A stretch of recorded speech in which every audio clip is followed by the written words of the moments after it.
नमो भगवते वासुदेवाय।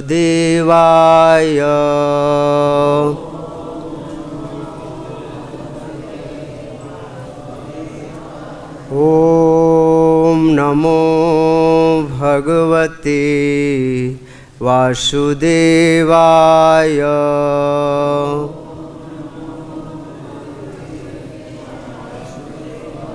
ओम नमो भगवते वासुदेवाय।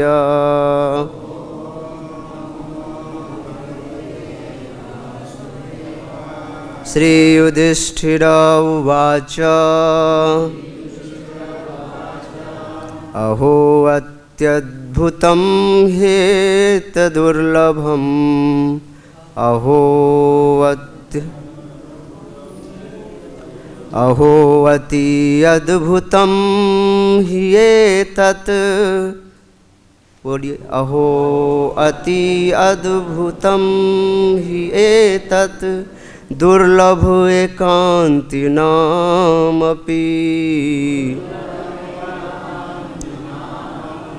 वासुदेवे परे तत्त्वे प्राप्ति चेद्यस्य विद्विष। अहो अत्यद्भुतं हि एतत्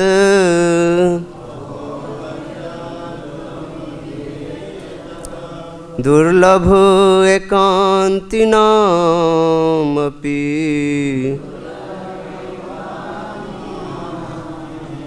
वासुदेवे परे तत्त्वे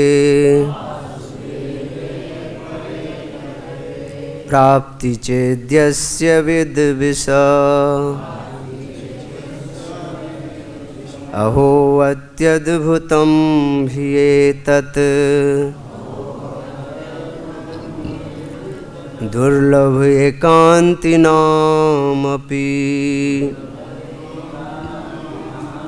वासुदेवे परे तत्त्वे प्राप्ति चेद्यस्य विद्विष। एक प्रभु जी आवृत्ति कीजिए और एक माता जी। श्री युधिष्ठिर उवाच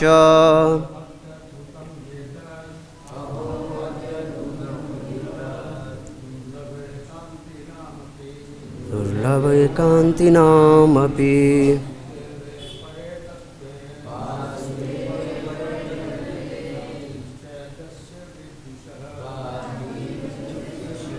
वैष्णवी।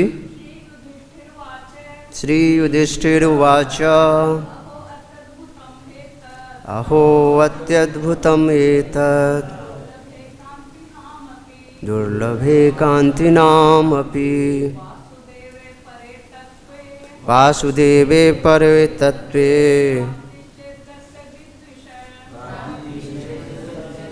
श्रील प्रभुपाद जी के द्वारा अनुवाद, तात्पर्य और शब्दार्थ ध्यान से सुनिए। श्री युधिष्ठिर उवाच महाराज युधिष्ठिर ने कहा अहो ओह अति अद्भुतम अत्यंत अद्भुत ही निश्चय ही एतत् यह दुर्लभ प्राप्त करने में कठिन एकांति नाम अध्यात्मवादियों के लिए अपि भी वासुदेव में परे परमः तत्वे परम सत्य प्राप्ति चेद्यस्य शिशुपाल की विद्विष ईर्ष्यालु। अभी यहाँ पे हमने 16 नंबर श्लोक का आवृत्ति किया है, लेकिन आज का जो क्रमांक है श्लोक संख्या 13 से लेकर के 16 तक, तो बीच में परपट नहीं है, इसलिए हमने इसकी आवृत्ति करी है। तो मैं 13 से 15 तक पढ़ूँगा और 16वां में हम लोगों ने आवृत्ति कर लिया है। तो अब हम अनुवाद पढ़ते हैं इस 16 नंबर का। महाराज युधिष्ठिर ने पूछा, यह अत्यंत अद्भुत है कि असुर शिशुपाल अत्यंत ईर्ष्यालु होते हुए भी पूर्ण पुरुषोत्तम भगवान के शरीर में लीन हो गया। यह सायुज्य मुक्ति बड़े बड़े अध्यात्मवादियों के लिए भी दुर्लभ है, तो फिर भगवान के शत्रु को यह कैसे प्राप्त हुई? तात्पर्य, अध्यात्मवादियों की दो श्रेणियां हैं, ज्ञानी तथा भक्त। भक्तगण भगवान के शरीर में लीन होने की कोई इच्छा नहीं रखते, लेकिन ज्ञानी जन ऐसा चाहते हैं। किंतु शिशुपाल न तो ज्ञानी था न ही भक्त, फिर भी भगवान से ईर्ष्या करने मात्र से उसे भगवान के शरीर में लीन होने जैसी सद्गति प्राप्त हुई। निश्चय ही यह आश्चर्यजनक था। अतः महाराज युधिष्ठिर ने शिशुपाल के ऊपर भगवान की इस रहस्यमयी कृपा का कारण पूछा। ओम अज्ञानतिमिरान्धस्य ज्ञानाञ्जनशलाकया चक्षुरुन्मीलितं येन तस्मै श्रीगुरुवे नमः। मूकं करोति वाचालं पंगुं लंघयते गिरिं यत्कृपातमहं वन्दे श्रीगुरुं दीनतारिणीं परमानन्दमाधवं श्रीचैतन्येश्वरं। नमः ओं विष्णुपादाय कृष्णपृष्ठाय भूतले श्रीमते भक्तिवेदान्त स्वामिन्निति नामिने। नमस्ते सारस्वते देवे गौरवाणी प्रचारिणे निर्विशेष शून्यवादी पाश्चात्य देशतारिणे। वाञ्छाकल्पतरुभ्यश्च कृपा सिन्धुभ्यैव च पतितानां पावनेभ्यो वैष्णवेभ्यो नमो नमः। गुरुवे गौरचन्द्राय राधिकाय तदालये कृष्णाय कृष्णभक्ताय तद्भक्ताय नमो नमः। हे कृष्ण करुणा सिंधो दीनबंधो जगत्पते गोपेश गोपिका कांत राधा कांत नमस्तुते। तप्त कांचन गौरांगी राधे वृंदावनेश्वरी वृषभानुसुते देवी प्रणमामि हरिप्रिये। अजानुलंबित भुजो कनकावदातो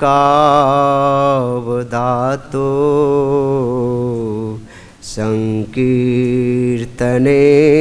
कपितरो कमलायताक्षो विश्वंभरो द्विजवरो युगधर्मपालो वंदे जगत प्रियकरो करुणावतारो। जय श्री कृष्ण चैतन्य प्रभु नित्यानंद श्री अद्वैत गदाधर श्रीवासादि गौर भक्त वृंद। हरे कृष्ण कृष्ण कृष्ण हरे हरे हरे राम राम राम हरे हरे।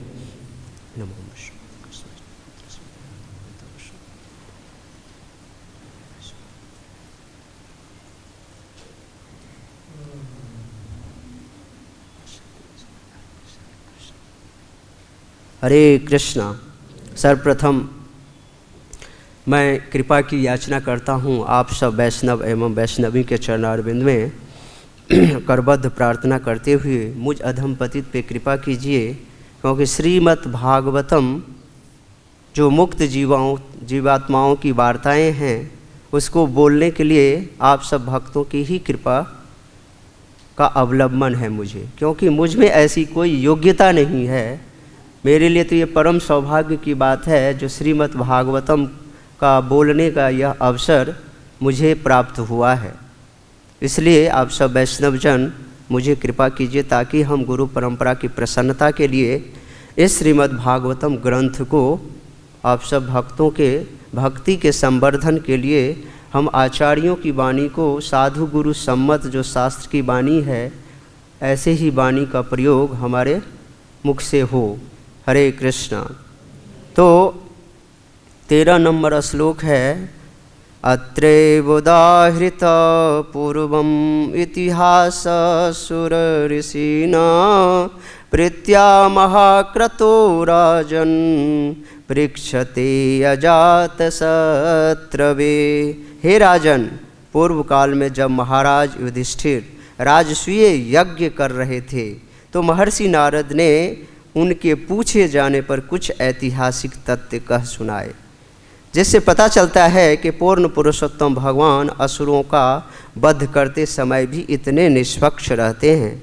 इस संबंध में उन्होंने एक जीवंत उदाहरण प्रस्तुत किया। तात्पर्य, इस श्लोक में से महाराज युधिष्ठिर द्वारा किए जा रहे राजसूय यज्ञ की स्थली पर जब भगवान ने शिशुपाल का वध किया तब भी वे कितने निष्पक्ष थे इसका पता चलता है। 14 और 15, दृष्ट्वा महाअद्भुतं राजा राजसूये महाक्रतो वासुदेवे भगवती सायुज्यं चेदिबुभुज तत्रासीनं सुरऋषिं राजा पाण्डुसुतक्रतो पप्रच्छ विस्मित मना मुनिनाम शृण्वतामिदम्। हे राजन, महाराज पांडु के पुत्र महाराज युधिष्ठिर ने राजसूय यज्ञ के समय शिशुपाल को परम भगवान कृष्ण के शरीर में विलीन होते हुए स्वयं देखा। अतएव आश्चर्यचकित होकर उन्होंने वहीं पर बैठे महर्षि नारद से इसका कारण पूछा। जब उन्होंने यह प्रश्न पूछा तो वहाँ पर उपस्थित सारे ऋषियों ने भी इस प्रश्न को पूछे जाते सुना। हरे कृष्णा। तो बहुत ही सुंदर चरित्र का गान यहाँ पे किया जा रहा है। गत कई दिनों से आप सब भक्त यहाँ पे भगवान के समदर्शिता होने के लिए कई सारे पक्ष जो सुखदेव गोस्वामी पाद यहाँ पे दे रहे हैं श्री परीक्षित महाराज को, क्योंकि भगवान पे एक क्वेश्चन उठाया गया था जो भगवान पक्षपात करते हैं। इस जो चैप्टर के शुरुआत में भी ये प्रश्न किया गया है जो भगवान जो है पक्षपात करते हैं। इंद्र का जो शत्रु है ना उसको मारने के लिए भगवान विष्णु उनके दल में शामिल हो जाते हैं और जो असुर हैं उनकी हत्या करते हैं। ये पक्षपात असुर के तरफ से लगाया गया था। तो इसी का निराकरण यहाँ पे इस चैप्टर में सुखदेव गोस्वामी पाद कर रहे हैं। इसलिए इसका शीर्षक ही रखा गया है समदर्शी भगवान। भगवान कभी भी पक्षपात नहीं करते किसी के साथ, वो हमेशा समदर्शी होते हैं। तो इसलिए इसका निराकरण इस श्लोक में होगा, कई सारे श्लोकों में हो चुका है।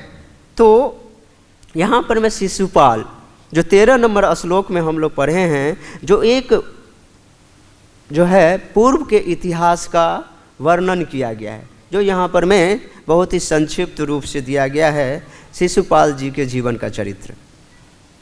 ये राजसूय यज्ञ चल रहा था, उसी की ये सारी जो घटना है सारा का सारा। पांडु महाराज जो पांडु के पुत्र हैं पांडवगण युधिष्ठिर महाराज की अध्यक्षता में राज्य कर रहे हैं। देखा जाए तो एक्चुअल में युधिष्ठिर महाराज को जो राज्य है ना वो कौन कर रहे हैं? भगवान श्री कृष्ण। क्योंकि युधिष्ठिर महाराज सिर्फ और सिर्फ निमित्त मात्र हैं और यही होना चाहिए। हम भगवान को अपने जीवन में भगवान को केंद्र में बना करके भगवान को निमित्त रख करके ही कोई कार्य को संपादित कर सकते हैं। जब हम अपने इंद्रियों की तुष्टि करने के लिए कोई काम करते हैं ना तो इसी से हम फंस जाते हैं। मेन उद्देश्य होना चाहिए भगवान की इंद्रियों को तुष्ट करना, यही भक्ति है। तो यहाँ पे युधिष्ठिर महाराज जो भगवान के अनन्यतम भक्तों में से एक हैं, वो यहाँ पे राज्य कर रहे हैं और बता रहे हैं। तो ये 7वें स्कंद में टोटल जितने भी अध्याय हैं, 15 अध्याय होगा शायद, 15 अध्याय है। तो इसमें 15 अध्याय में सारा का सारा भगवान नारद जी ही बोल रहे हैं। ये नारद जी के जो वार्तालाप है उस रिकॉर्डिंग को सुखदेव गोस्वामी पाद परीक्षित महाराज को बता रहे हैं इस प्रश्न के उत्तर में, क्योंकि डायरेक्ट अपना वक्तव्य नहीं दे रहे हैं। नारद मुनि क्या बोले इस प्रश्न के उत्तर में, उसी को रिले कर रहे हैं सुखदेव गोस्वामी पाद। तो यहाँ पे इस प्रश्न का उत्तर कर रहे हैं, जो शिशुपाल राजसूय यज्ञ में ये प्रश्न पूछा गया था, तो इसका उत्तर जो है नारद जी दे रहे हैं। तो बता रहे हैं शिशुपाल के जन्म समय में, देखिए शिशुपाल की कुछ हिस्ट्री बताता हूँ। शिशुपाल जी का जब जन्म हुआ ना, तो उनको 3 आँख था, 3 आँख और 4 हाथ। तो ये बड़ा ही अद्भुत बालक पैदा हुआ शिशुपाल जी। तो ये दिखने में भी बड़ा कुरूप सा लगता था, 3 आँख और 4 हाथ वाले, क्योंकि मनुष्य तो 2 आँख 2 हाथ वाले होते हैं। तो एक नया विचित्र जीव पैदा हो गया जिसको 3 आँख और 4 हाथ था। तो इसको विभिन्न लोग जो बच्चे को गोदी में लेते हैं, हर कोई जब जन्म लेता है, ऐसे क्रम में करते करते जो न भगवान श्री कृष्ण ने उनको गोदी में लिया। तो जैसे ही भगवान श्री कृष्ण गोदी में लिए, तो उनका 1 आँख और 2 हाथ गायब हो गया। और उसी समय में आकाशवाणी हुआ, जो इसकी जो है मृत्यु उन्हीं भगवान श्री कृष्ण के माने द्वारा होगी। तो ये चेदी राज कौन है? चेदी राज शिशुपाल जो चेदी देश के राजा हैं, ये किसके पुत्र हैं? दमघोष के पुत्र हैं। और इसकी माता का नाम है सुतसुभा। वसुदेव जी जो भगवान श्री कृष्ण के पिता हैं, उनकी 2 बहन हैं, एक है कुंती महारानी, एक दूसरी है सुतसुभा। तो सुतसुभा और जो दमघोष के द्वारा जो पुत्र की उत्पत्ति हुई, वो कौन हुए? दंतवक्र और शिशुपाल। तो यहाँ पे शिशुपाल जो जन्म से ही क्या करते थे? भगवान से बैर करते थे। तो हमारे गुरुदेव हिज होलीनेस राधा गोविंद दास गोस्वामी महाराज बताते हैं, जब से शिशुपाल ने होश संभाला और अपने तूतली भाषा में पहला जो शब्द निकला ना उसके मुंह से, वो भगवान के लिए गाली ही निकला, उसके अलावा कुछ भी नहीं किया। जैसे तोतली भाषा में बोलता था, लेकिन भगवान को गाली ही देता था। तो विश्वनाथ चक्रवर्ती पाद बोल रहे हैं, जो ये शिशुपाल जो ईर्ष्यावश करता है, ईर्ष्या भगवान के साथ बहुत ही ज़्यादा ईर्ष्या भरा हुआ था उनके अंदर में। तो कई रसों में भगवान की भक्ति करते हैं। तो एक भागवतम में श्लोक आता है, जो कंस जो है ना भगवान से भयभीत हो करके कृष्णा कॉन्शियस में हमेशा रहता था, और शिशुपाल को भगवान से ईर्ष्या था, तो वो हमेशा भगवान के कृष्णा कॉन्शियस में से रहता था। लेकिन ये भक्ति नहीं है। इसको समझने वाली बात है, जो अनुकूलस्य संकल्प प्रतिकूलस्य वर्जनम, जो भक्ति के लिए जो फेवरेबल हो उसी को हम भक्ति बोलेंगे। अब शिशुपाल हमेशा 24 आवर भगवान विष्णु की जो ही कॉन्शियसनेस में रहता था। ये बात बड़ा ही उत्तम बात है, जो हमेशा भगवान के बारे में चिंतन करना, क्योंकि येन केन प्रकारेण मनः कृष्ण निवेश्य। श्रील रूप गोस्वामी पाद भक्ति रसामृत सिंधु में बताते हैं, जो येन केन प्रकारेण, किसी भी तरीके से हमारी अपनी कॉन्शियसनेस को भगवान के चरणारविंद में फिक्स करना है, इसी को बोलते हैं हम भक्ति। तो यहाँ पे देखिए, येन केन प्रकारेण, शिशुपाल जी अपने मन को भगवान के चरणारविंद में फिक्स तो किए हैं, लेकिन द्वेषात, दोष के कारण। तो इसलिए जो अनुकूल भाव से ये भक्ति नहीं कर रहे हैं भगवान की, द्वेष बस भगवान को कॉन्शियसनेस में हैं, इसलिए हम उसका अनुसरण नहीं कर सकते शिशुपाल जी का। ऐसे ही कंस है। कंस भय के साथ भगवान विष्णु को हमेशा याद करता था। कंस के बारे में कई सारे कथा है। एक बार नारद जी कंस के दरबार में उपस्थित थे और कंस जो है अपने महल से, घर से, माने रूम से जो है ना सीढ़ी के रास्ते नीचे आ रहे थे। जब वो नीचे उतर रहे थे कि अपना शैडो, अपना प्रतिबिंब कंस ने देखा और उसमें उनको कृष्ण का भान हो गया। तो कृष्ण को जैसे ही देखे अपने प्रतिबिंब में, तो तुरंत जो है ना अपना तलवार निकाले और उसको मारने के लिए तत्पर हो गए। तब तो नारद जी बोलते, क्या कर रहे हो कंस जी? तो कृष्ण कृष्ण, तो उनका कॉन्शियसनेस में इतना भरा हुआ था कृष्ण, जो हमेशा वो कृष्ण को देखते थे, बट अनुकूल नहीं था। जब कंस अपने घर में हुआ करता था, तो जब पर्दा, जैसे ये है ना, पर्दा भी डोलता था ना, तो उसको डर लगता था पर्दा के पीछे कहीं कृष्ण तो नहीं है। तो पर्दा को जाकर के टच करता तो फिर देखता नहीं है, तो फिर आश्वस्त होता था। एक बार की बात है, ये कंस अपने डाइनिंग टेबल पे अपनी पत्नी के साथ जो है ना भोजन कर रहा था। उसकी पत्नी का नाम क्या है? अस्ति और प्राप्ति। किसकी पुत्री है? जरासंध जी की। कैसे शादी हुआ आप लोगों को पता ही होगा। तो अस्ति और प्राप्ति के साथ अपने नन्हे मुन्ने बच्चों के साथ भी जो है खा रहे होंगे। उसी समय में क्या हुआ, कंस इतना कॉन्शियसनेस में था, अस्ति और प्राप्ति बैठी हुई है, लेकिन उसको भान हुआ कृष्ण बलराम बैठा हुआ है उस। अब लेकिन तलवार लेकर के तो प्रसाद खा नहीं रहा, खाना खा नहीं रहा था। उसे तुरंत खाना छोड़ करके अपने महल में गया, उसको तलवार लेकर के वापस आया, उनको मारने के लिए एकदम तत्पर हो गया। अब तत्पर हो गया तो करे मेरी पत्नी है भाई, इसको तो छोड़ दो, पत्नी है। तो अस्ति और प्राप्ति, तो इतना कॉन्शियसनेस में था। जब कंस पानी पीता था ना, तो पानी में प्रतिबिंब बनता था किसका? कृष्ण का।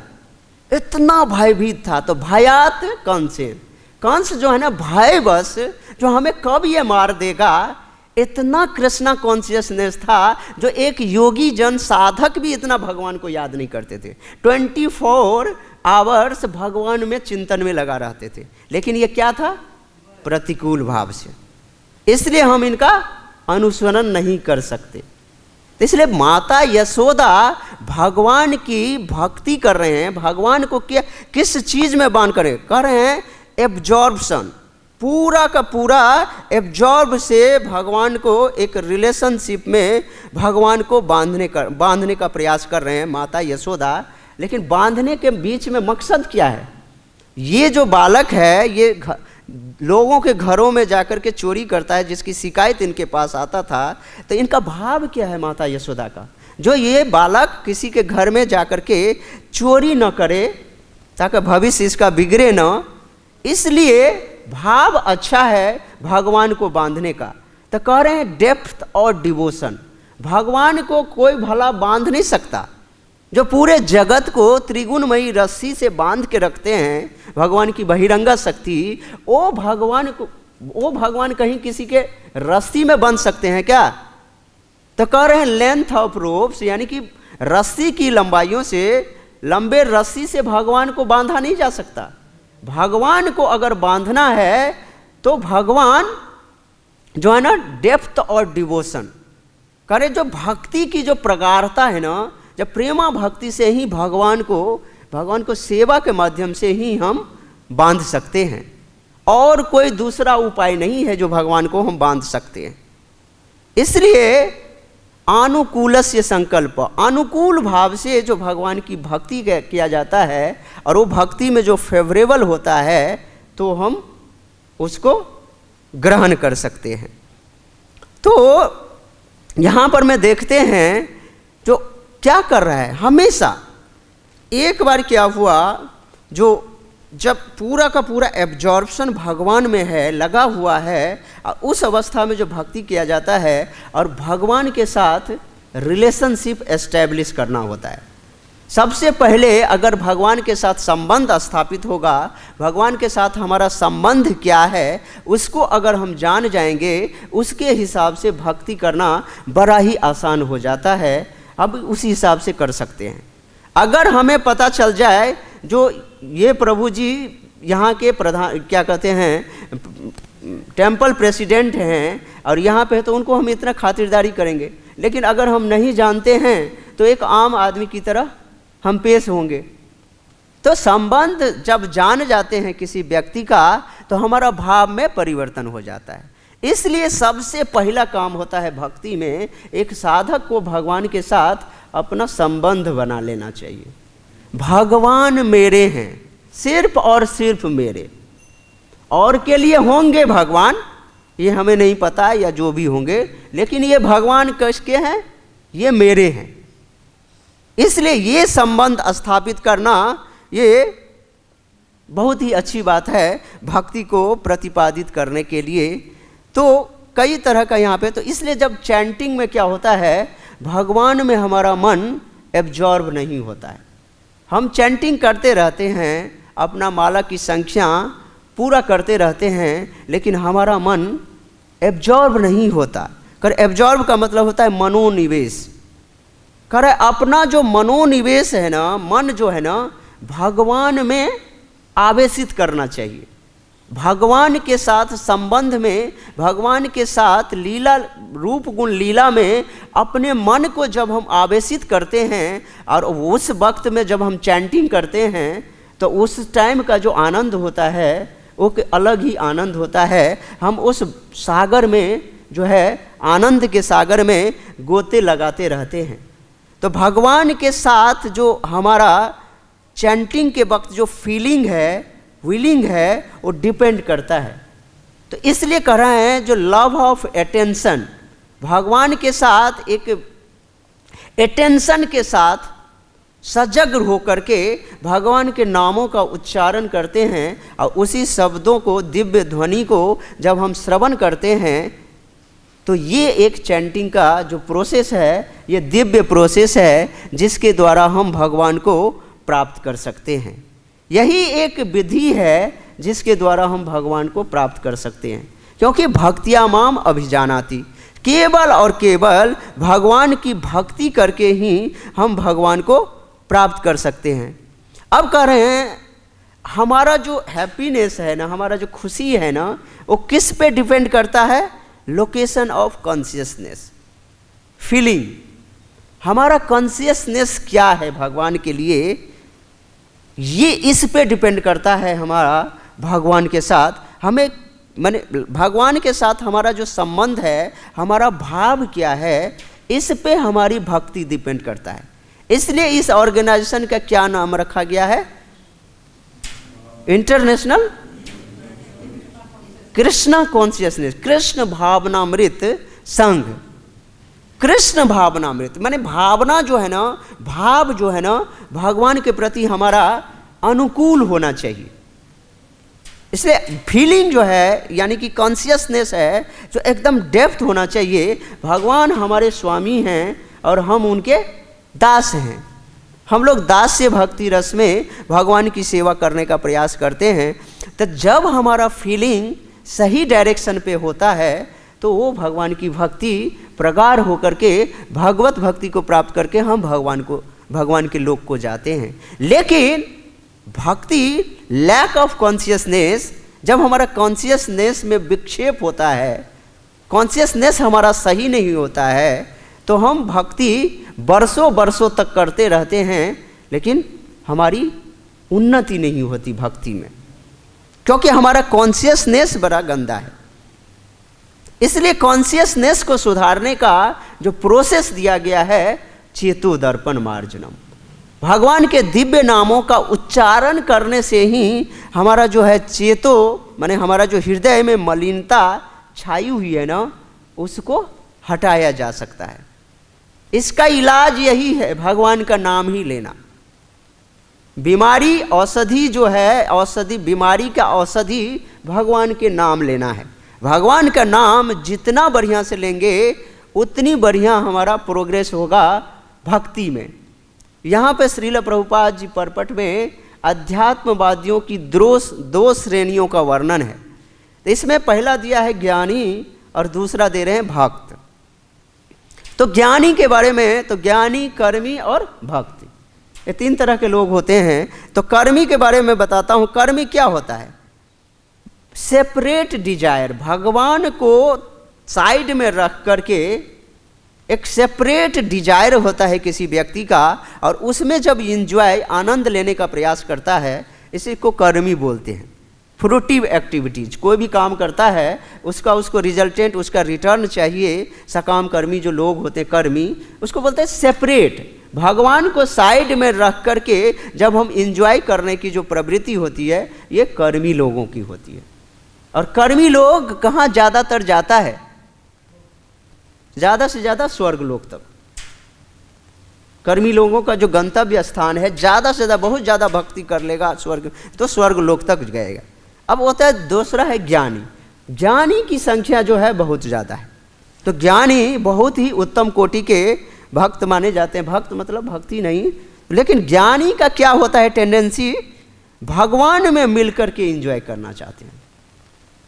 भगवान जैसे ब्रह्म ज्योति में मिल जाना, ये ज्ञानी का मेन उद्देश्य होता है। ज्ञानी भगवान को किस तरह से देखते हैं? तो यहाँ पर लिखते हैं, अध्यात्मवादी भगवान को अव्यक्त, निराकार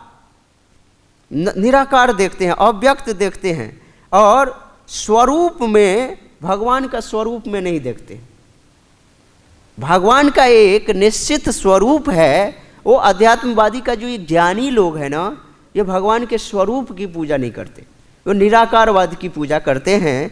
इसलिए वो निराकार यानी कि भगवान में अपने आप को विलीन कर लेना चाहते हैं। तो कह रहे हैं, श्री प्रभुपाद जी अपने परपट में लिखते हैं, भागवतम के परपट में, जो अपनी सत्ता को विलीन करना, अपनी सत्ता को खोना, यानी कि कोई अपनी सत्ता भगवान में जाकर के मिल जाता है, इसको क्या बोलते हैं? अपनी सत्ता गायब हो गया। जब सत्ता गायब हो गया तो इसको बोलते हैं स्पिरिचुअल सुसाइड। लेकिन एक भक्त का क्या होता है टेंडेंसी? भक्त चाहता है भगवान में जाकर के भगवान की चरणारविंद में अपने मन ध्यान को फिक्स करना और भगवान की सेवा में अपने आप को लगाना। यहाँ पे बोले भक्तगण भगवान के शरीर में लीन होने की कोई इच्छा नहीं रखते, लेकिन ज्ञानी ऐसा चाहते हैं। हमेशा भक्तगण भगवान की भक्ति करना चाहते हैं, न कि भगवान में लीन होना चाहते हैं। और भगवान में लीन होना, ये जो ब्रह्म सुख होता है, ये बहुत ही उत्तम, बहुत ही आनंददायक सुख होता है।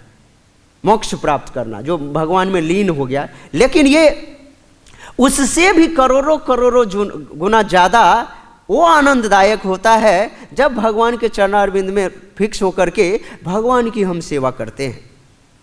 इसमें हमारी सत्ता बनी रहती है। इसमें आनंद का जो रेशियो है ना, वो कई गुना ज़्यादा बड़ा होता है। इसलिए हमें भगवान की सेवा कभी भी भगवान में मिल करके नहीं, भगवान के चरणारविंद में अपने आप को लगा करके भक्ति करते हुए करने का प्रयास करना चाहिए।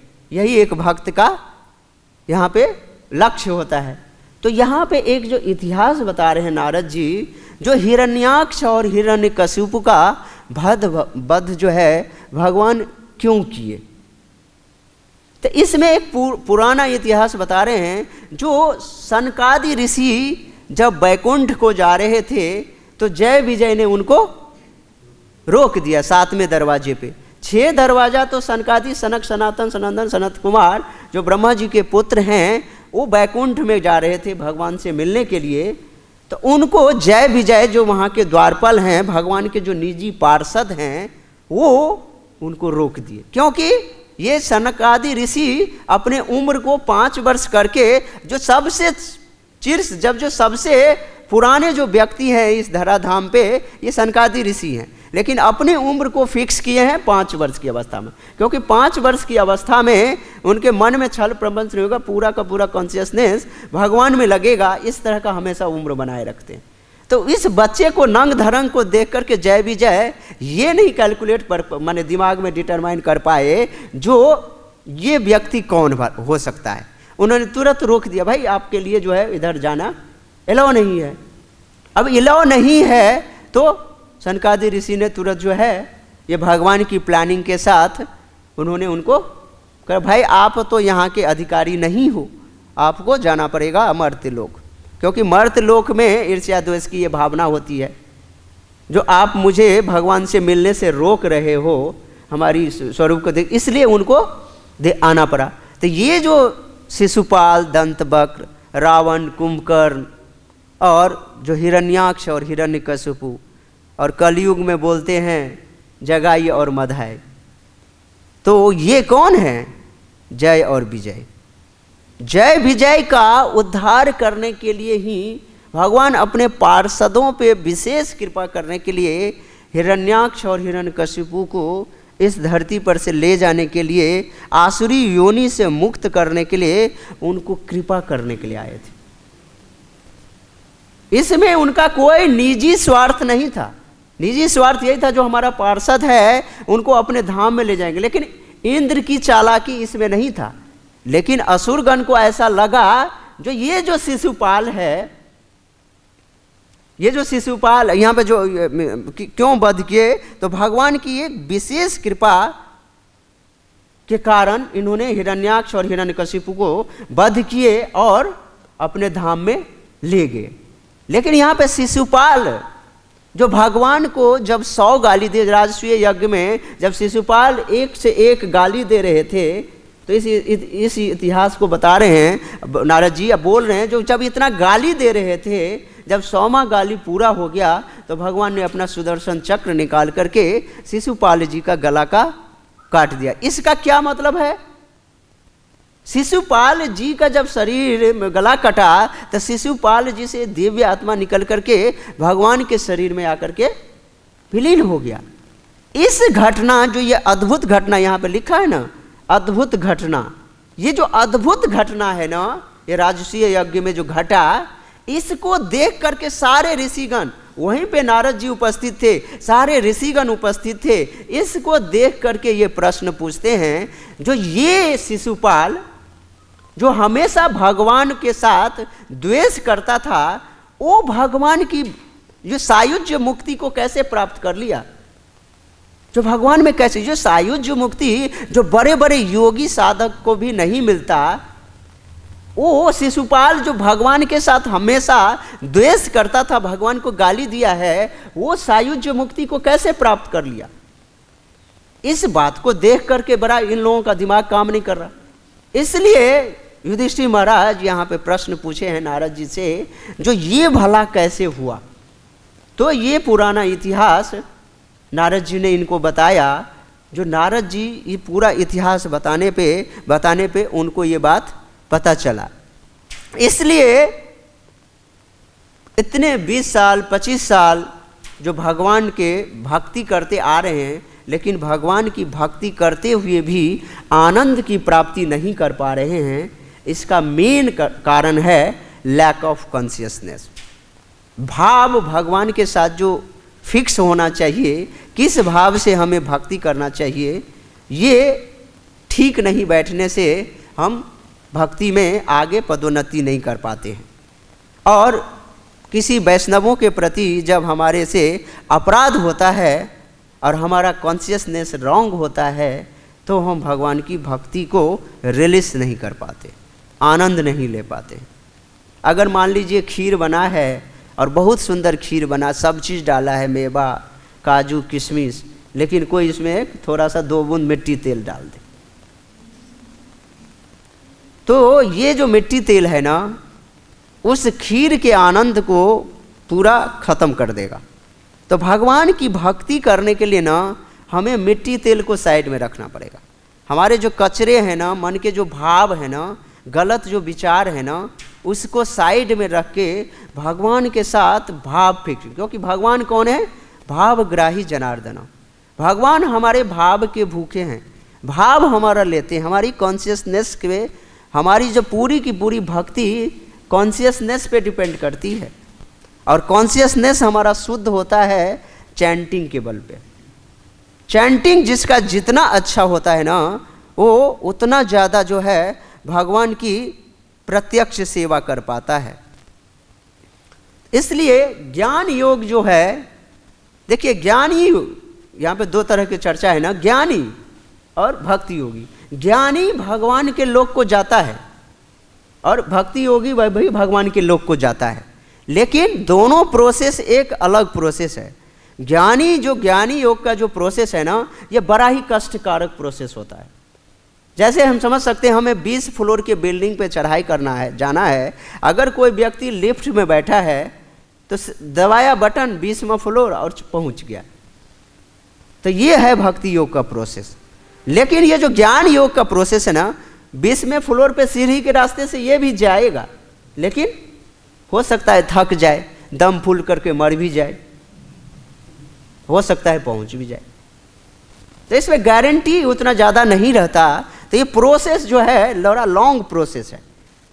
तो भक्ति योग का जो प्रोसेस है, श्रीला गुरुदेव हिज होलीनेस राधा गोविंद दास गोस्वामी महाराज बताए एक बार लेक्चर में, जो भक्ति योग एक ऐसा प्रोसेस है ना, इसमें अगर हम आंख मूंद करके भी भागे ना तो एक्सीडेंट होने की कहीं संभावना नहीं रहती।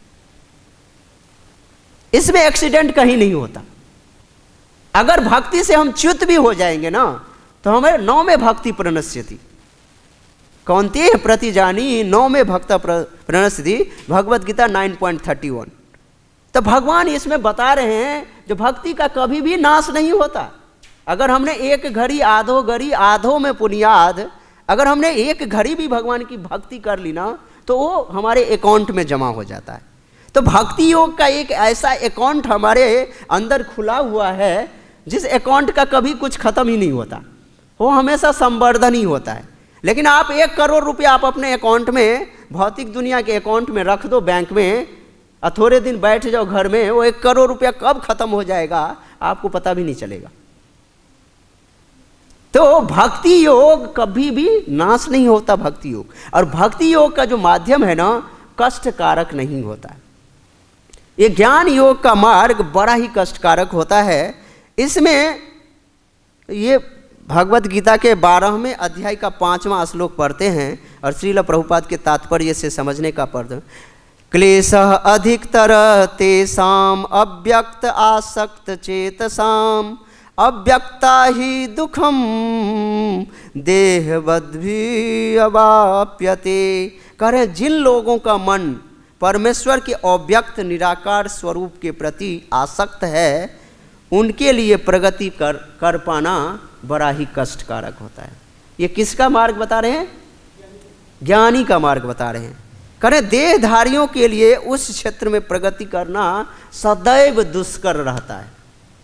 ये जो ज्ञान का मार्ग है ना, बड़ा ही कष्टकारक मार्ग होता है। लेकिन इसमें पथ मनुष्य को उसी लक्ष्य तक पहुंचाता है, लेकिन अत्यंत कष्टकारक होता है।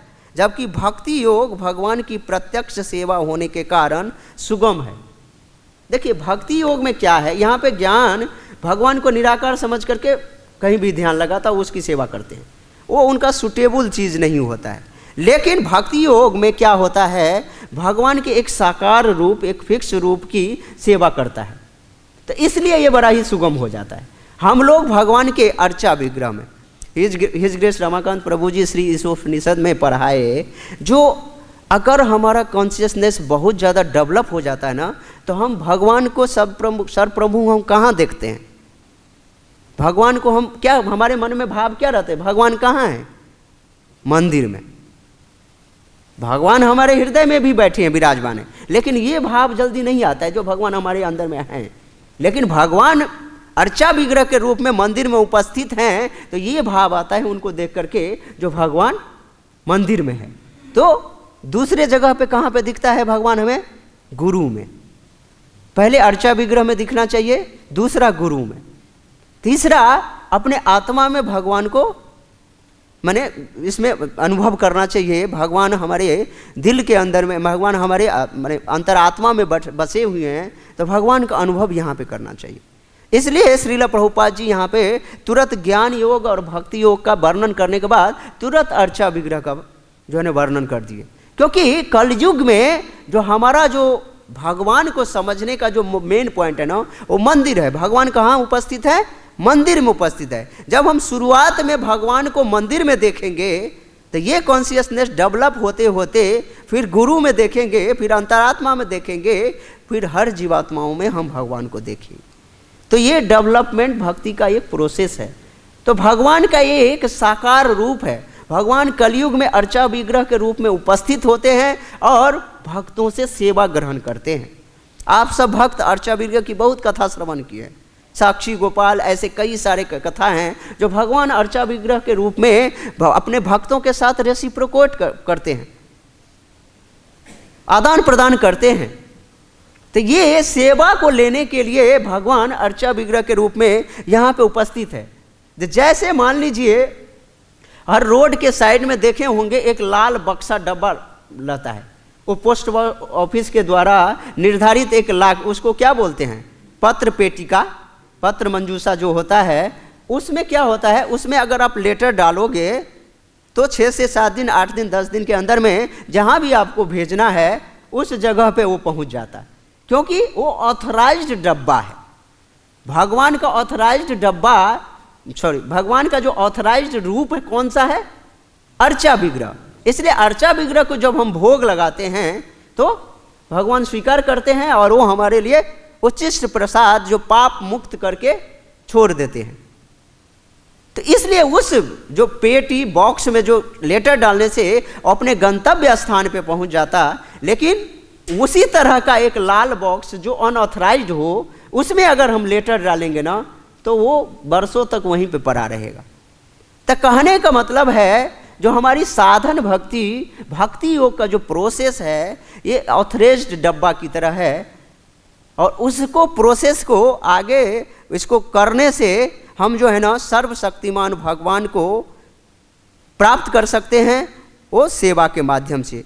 तो निराकार भाव में न रहे, निराकार में भगवान की हम सेवा नहीं कर पाते, इसलिए भगवान का वो आनंद नहीं ले पाते। कृष्ण भावनामृत में भक्ति रस मनुष्य मात्र गुरु के पथ प्रदर्शन द्वारा, मात्र अर्चा विग्रह के नियमित नमस्कार द्वारा, मात्र भगवान की महिमा के श्रवण द्वारा और मात्र भगवान पर चढ़ाए गए उच्चिष्ट भोजन को खाने से भगवान को सरलता से समझ लेता है। ये भक्ति योग का कितना ही आसान तरीका है। निराकार में हम कहाँ मन लगाएंगे, जब किसी का रूप ही नहीं है भला, तो ध्यानी लोग किसका ध्यान करते हैं। ध्यान में हम पहले भी एक बार लेक्चर में बताए थे, जब हम ध्यान करते थे किसका, निराकार का, जिसका कोई रूप ही नहीं है।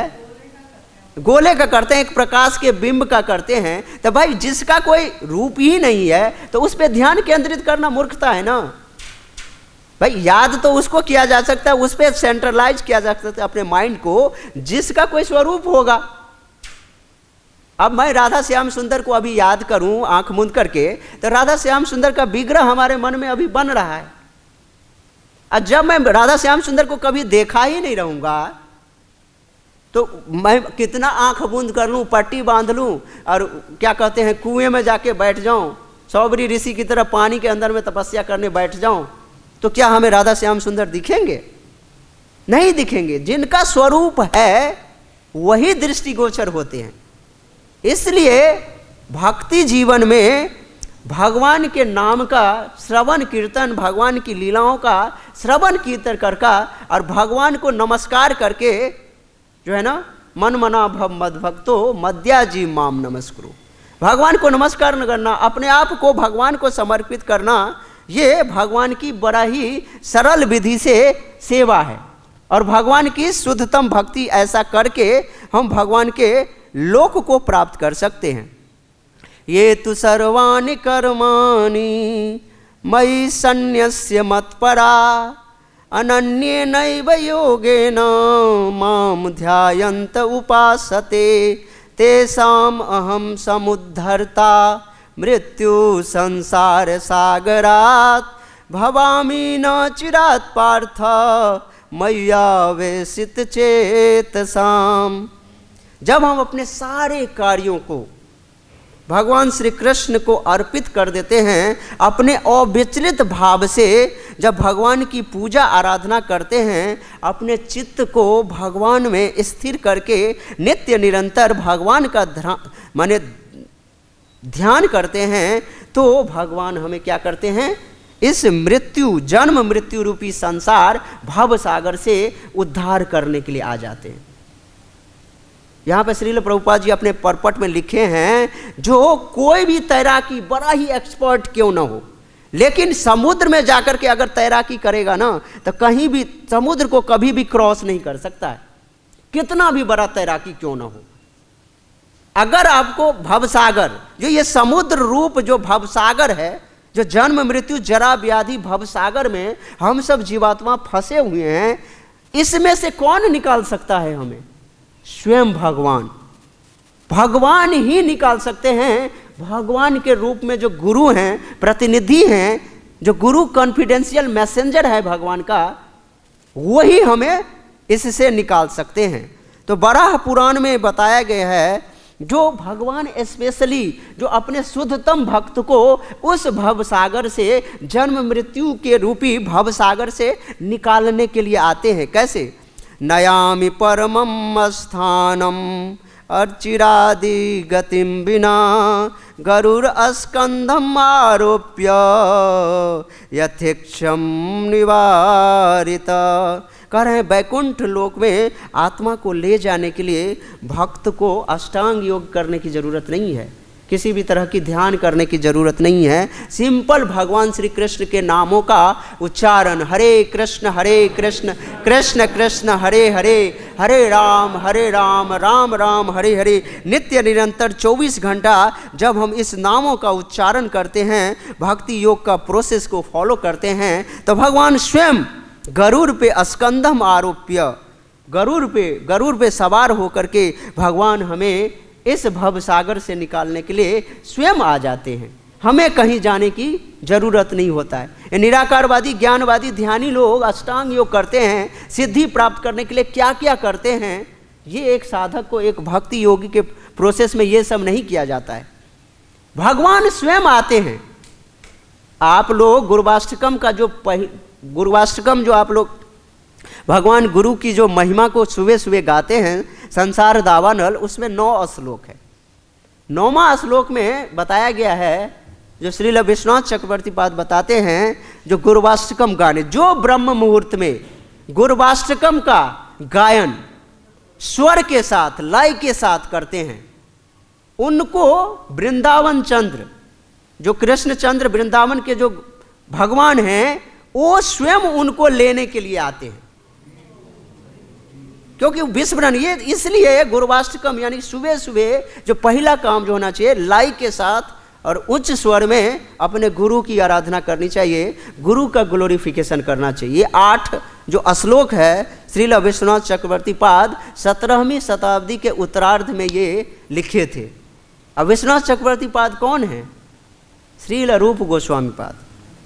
और रूप गोस्वामी कौन है? स्वयं चैतन्य महाप्रभु। और चैतन्य महाप्रभु कौन है?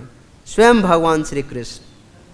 भगवान श्री कृष्ण अपने सारे ग्रंथों को लिखने के लिए व्यासदेव के रूप में आते हैं, कभी श्रील वृंदावन दास ठाकुर के रूप में आते हैं, कभी रूप गोस्वामी के रूप में आते हैं, कभी विश्वनाथ चक्रवर्ती पाद के रूप में आते हैं, कभी अभी वर्तमान आचार्य के रूप में उपस्थित होते हैं। तो ये जो भक्त हैं, जो भगवान के स्पेशल मैसेंजर हैं, इनके मैसेज को भक्ति योग के द्वारा ही हम समझ सकते हैं और गुरु के संरक्षण में नहीं रह करके कर सकते हैं। तो हम अपने वाणी को यहीं पे विराम देते हैं। आप सब भक्तों को अगर मेरे वाणी से कोई ठेस पहुंचा हो तो मुझे क्षमा कीजिएगा। वांछा कल्पतरुभ्यश्च कृपा सिंधुभ्येव च पतितानां पावनेभ्यो वैष्णवेभ्यो। कोई वैष्णवों का अगर कोई प्रश्न हो, हाँ, तो रूप गोस्वामी ही बहुत सारे ग्रंथों की रचना किए, कुछ ग्रंथ की रचना वो नहीं कर पाए अपने लीला काल में, तो फिर वो विश्वनाथ चक्रवर्ती पाद बन के आते हैं। जैसे भागवतम की टीका नहीं दिए थे रूप गोस्वामी पाद, तो फिर वो दिए भागवतम के टीका। श्रीधर स्वामी महाराज की जो टीका है, उसी टीका को ज़्यादा विस्तारित रूप में लिखे कौन? श्रील विश्वनाथ चक्रवर्ती पाद। और उनके भाव में पूरा चैतन्य महाप्रभु का जो भाव है ना, आप श्रील विश्वनाथ चक्रवर्ती पाद का कहीं भी कमेंट्री पढ़िए, आपको भगवान के भाव आएंगे पूरा, क्योंकि उनके पार्षद है ना वो। हरे कृष्ण कृष्ण कृष्ण हरे हरे, हरे राम राम राम हरे हरे। जगत गुरु श्रील प्रभुपाद की जय। श्रीमद् भागवतम महापुराण की जय। निताय गौर हरि प्रेमानंदे हरि हरि बोल।